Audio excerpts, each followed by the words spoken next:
Hello everybody, today I would like to start things off with a spoiler warning just because I'll be spoiling a lot of mainstream shonen shows. So of course you are a man of culture as well as a man of integrity just like me. So I know you have either A, already watched them like myself, B, you tell a friend you're gonna go watch them when you have time but you never have time because you don't really want to make time to go watch them, or C, you don't care at all because they're just the normie mainstream battle shonen trash that you love to pan, but you secretly kind of like just a little bit. Alright, so let's get started. When is it appropriate to drop a shonen series? Is it when you don't like it? No, that's wrong. You're thinking like a normie right there. If you don't like it, you gotta hunker down, man. You gotta hunker down because it's gonna get good. It's gonna get really good. Think about your Hunter x Hunters, your JoJo's Bizarre Adventures. If you gave up after the 3-episode rule, I don't think anyone would ever watch the show because they are really slow burns. Speaking of which, let's talk about the 3-episode rule for a bit. So a lot of people like to sing the praise of the 3-episode rule when they're like, yo dude, just watch 3 episodes, you'll know if you like it, you'll know if you don't like it, and by that point you've probably seen what the show's about. You give the director a chance to kind of bamboozle you maybe after 3 episodes with a big reveal like Madoka Magica or something. And for the most part, this rule works exceptionally well when we're talking about rom-coms. When it comes to rom-coms, the 3-episode rule is golden just because they introduced the main girl that is probably going to win in the first episode unless she just so happens to be a childhood friend, in which case she's almost 100% guaranteed to lose. In which case, you can either drop the show, which is probably the smart thing to do, or you can keep watching it like myself and enjoy your anger. Treat it like a tragedy. Treat it like a Greek tragedy. We watch our main character, not the actual main character, the girl you like that's probably gonna lose. You watch her struggle and struggle and struggle some more, only to lose spectacularly during the finale.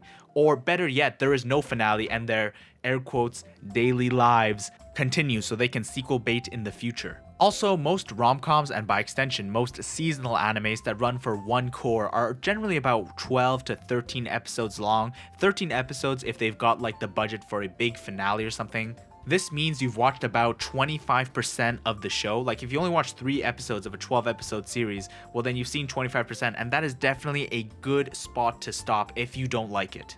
But when we're talking about the genre that is shonen anime, you can't apply the 3-episode rule just because your 25% is suddenly going to look like 6% when your average shonen is probably going to run for at least 50 episodes. And if it's a shonen jump property, you know this thing's going to run for at least 100 episodes. They've got a lot of money to kind of stack behind the show, not to like make the animation good per se, but to kind of stretch out the budget and make it so they can have like a bunch of episodes. So mathematically speaking, you go from watching 25%, which is 3 over 12, to more like 3 over 50, which is more like 6%. So right now you must be thinking, Roion, like what do I do then? Like do I just watch it to the end? Like do I have to watch every shonen to the very end? Like I don't have that kind of time. No, you don't have to do that. There's a very specific story beat that you need to watch up to. The story beat I'm talking about is the "What about our bond?" Why didn't you kill me that day? Weren't you gonna break our bond? Sasuke!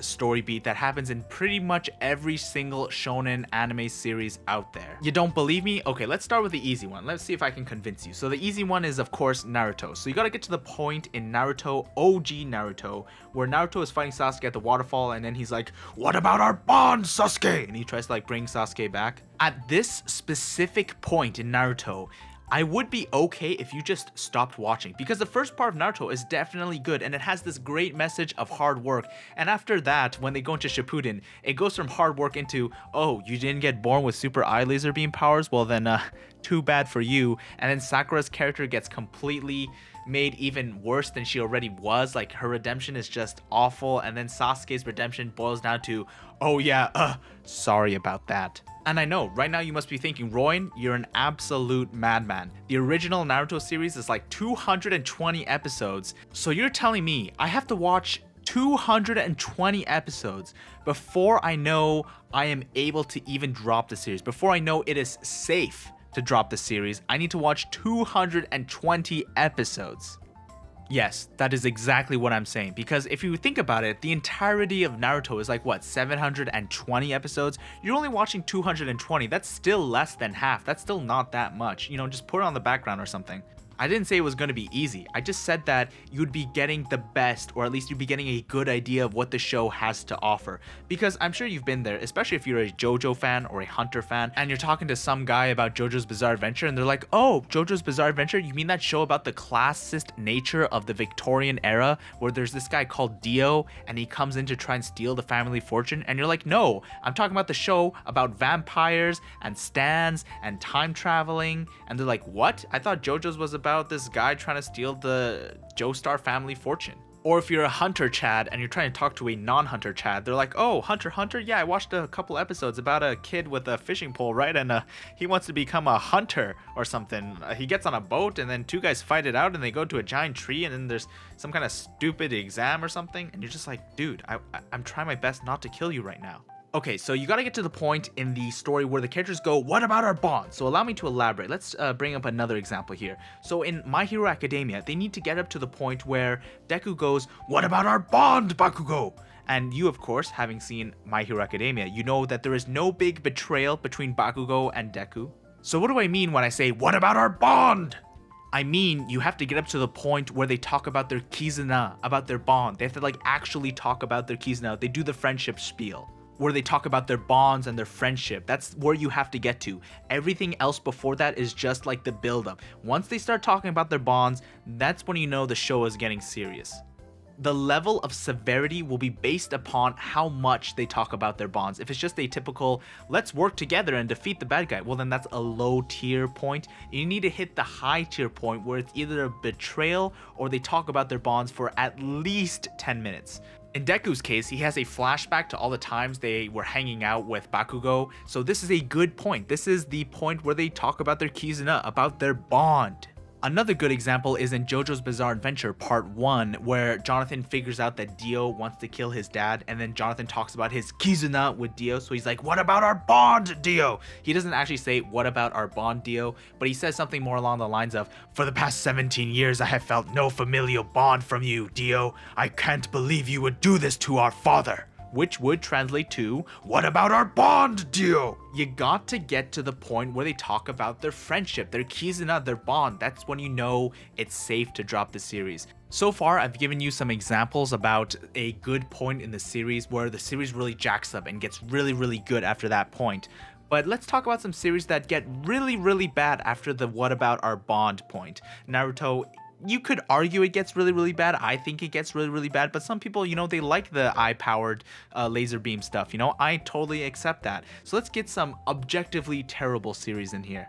Let's start with Magi. Yep, I know. It starts off really, really good. And I had such high hopes for Magi. It was just this cool adventure about a boy, his best friend, and his girl servant who go around, taking dungeons, going through adventures, the world building, everything was just mwah. And the music was so good in the anime. And then eventually, it just turned so bad. But the point at which the show went super downhill is the point at which Alibaba confronts his friend Haku and says, what about our bond, Hakuryu? Well, he doesn't explicitly say what about our bond, but essentially what happens is Hakuryu betrays Alibaba, kind of betrays him, and then goes off to do his own thing. And at that specific point in the series, when they talk about their kizuna with Hakuryu, when they talk about their bond with this guy that's kind of betrayed him, kind of not really, it's building up to that, it goes super downhill. The show goes from a nice adventure about the world building and the music and the cool stuff they do to just this political intrigue plot, this war plot. They stop taking on dungeons and it just becomes a complete and utter shit show.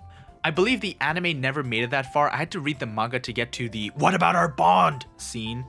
So the anime production staff must have been like, yeah, it's going really downhill. Let's jump ship and do something else. Despite the fact that the show had pretty good ratings up to that point and it ended on a cliffhanger. So a lot of people like myself just ended up reading the manga and being like, oh, so that's why you stopped animating it.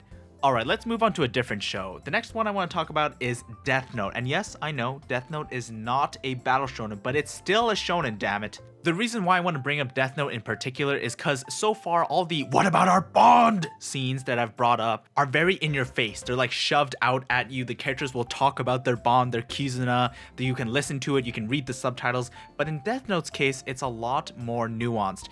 Kira and L, they don't really say "what about our bond." They don't actually say anything about their bond or their friendship, but it's shown through their actions. In the episode before L dies, he does a lot of things that cements his relationship with Light. He does things to portray the relationship and how they're moving forward from that point. And I thought it was a great way of doing it. It doesn't have to be in your face. It doesn't have to be "what about our bond, Sasuke?" It can be simple things like, cleaning the feet of your best friend.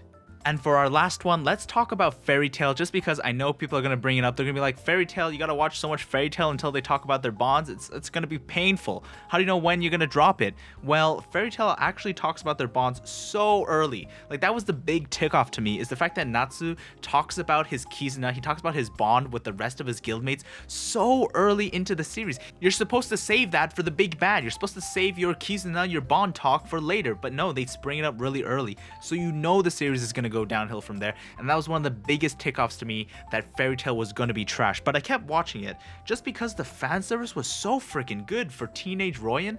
Like, I think Fairy Tail is a great experiment, or I'd rather a great proof of concept that if the show has good enough fan service, it can survive for a really, really long time, approximately 175 episodes at least.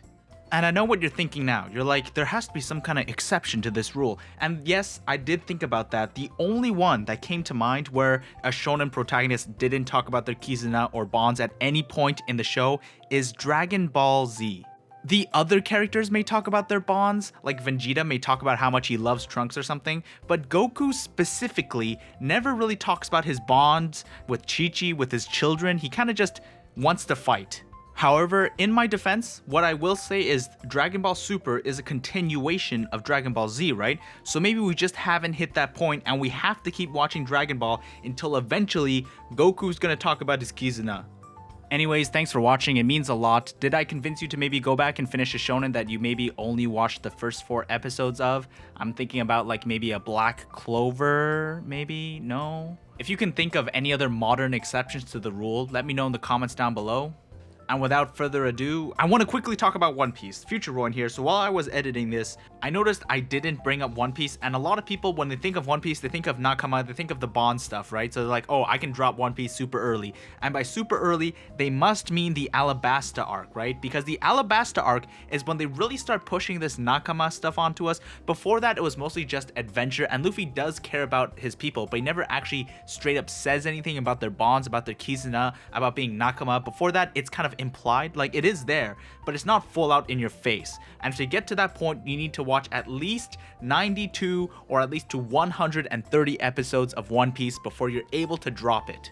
The end of that arc is a good place to be like, yeah, this is for me or this is not for me. You have to get to that point before you can make an educated decision to drop it. Otherwise, you have not seen what One Piece is really about. Okay, now it's over.